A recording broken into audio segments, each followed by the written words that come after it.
जिस सर्वोच्च न्यायालय की फैसले की चर्चा करके और कांग्रेस पार्टी के पूर्व मुख्यमंत्री भ्रम फैलाने की कोशिश कर रहे हैं, वो फैसला है 20 नवंबर 2025 का। माननीय सर्वोच्च न्यायालय में MC मेहता बनाम भारत सरकार एक रिट लगी। उसका मुख्य उद्देश्य था कि अरावली के क्षेत्र में जो अवैध खनन हो रहे हैं उस पर सरकार सर्वोच्च न्यायालय को स्पष्ट निर्देश जारी करे। इससे पहले भी एक रिट पिटीशन हुई थी सर्वोच्च न्यायालय में, TN गोदावर्धन बनाम भारत संघ। इसमें भी 9 मई 2024 को सर्वोच्च न्यायालय ने 4 राज्यों को कहा था कि राजस्थान, गुजरात, हरियाणा, और इसमें केंद्र सरकार को भी कहा था कि अरावली के संबंध में एक समान मापदंड सारी सरकारों को तय करना चाहिए।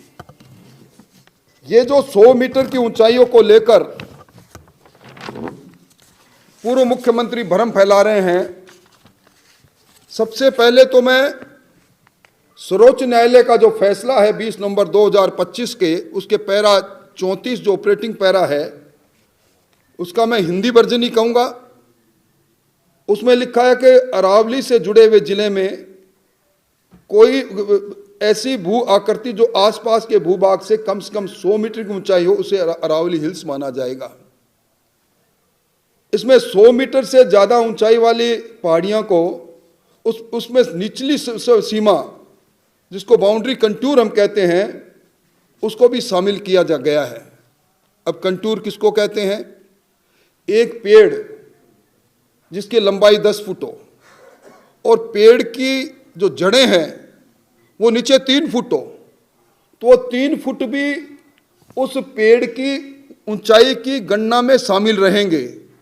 यानी पहाड़ की तलहटी के अंदर पहाड़ का बेस जो है वो बाउंड्री कंटूर है। तो 100 मीटर की बात को कहकर ये उस सर्वोच्च न्यायालय के फैसले में जो अभिव्यक्त किया गया है उसमें दिग्भ्रमित करने का काम कर रहे हैं। और इसका सबसे बड़ी बात जो मैं आपको कह रहा हूं, ये अरावली में 100 मीटर की परिभाषा किसने परिभाषित की? 2002 में राजस्थान ने अशोक गहलोत जी ने रिचर्ड मर्फी 1968 के लैंड फॉर्म क्लासिफिकेशन को वैधानिक स्वीकृति दी कि हम इसको मानेंगे। और उसमें इन्होंने 1.5 दशक पहले जो एफिडेविट दिया सर्वोच्च न्यायालय में, उस समय भी एक प्रकरण चला था। इन्होंने उस वक्त कहा, गहलोत साहब की सरकार ने कहा कि 100 मीटर से ऊंची पहाड़ियों को अरावली माना जाए, और यह शपथ पत्र भी दाखिल किया। उसी शपथ पत्र के आधार पर 1008 माइंस अलग अलग कालखंड में, जिसमें 700 से ज़्यादा खनन पट्टे गहलोत साहब ने अपने शासन में जारी किए। अब उल्टे बांस बरेली को नहीं तो क्या? जिस आधार पर सर्वोच्च न्यायालय ने जिसको आधार माना है, अपने फैसले में इंगित किया है, उस 1968 के रिचर्ड मर्फी के लैंड फॉर्म क्लासिफिकेशन को गहलोत साहब ने अपने दस्तावेज के साथ, एफिडेविट के साथ सर्वोच्च न्यायालय में पेश किया। और यही नहीं, 19 अगस्त 2003 को गहलोत साहब ने सारे जिलों के अंदर, 17 जिलों के अंदर ये निर्देश दिए कि 100 मीटर अरावली की ऊंचाई मांगते हुए खनन पट्टे कहाँ जारी किए जा सकते हैं, खनन विभाग इसका सर्वे करे।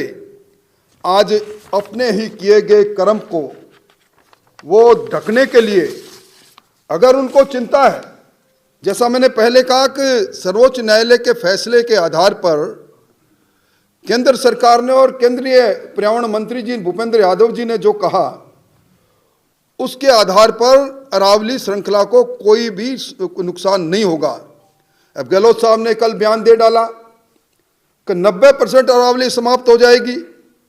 अब आप सबको मालूम है कि अरावली के अंदर 25% हिस्सा ऐसा है जो या तो अभयारण्य है, या कोई नेशनल राष्ट्रीय अभयारण्य है, या फॉरेस्ट है, या प्रोटेक्टेड फॉरेस्ट है।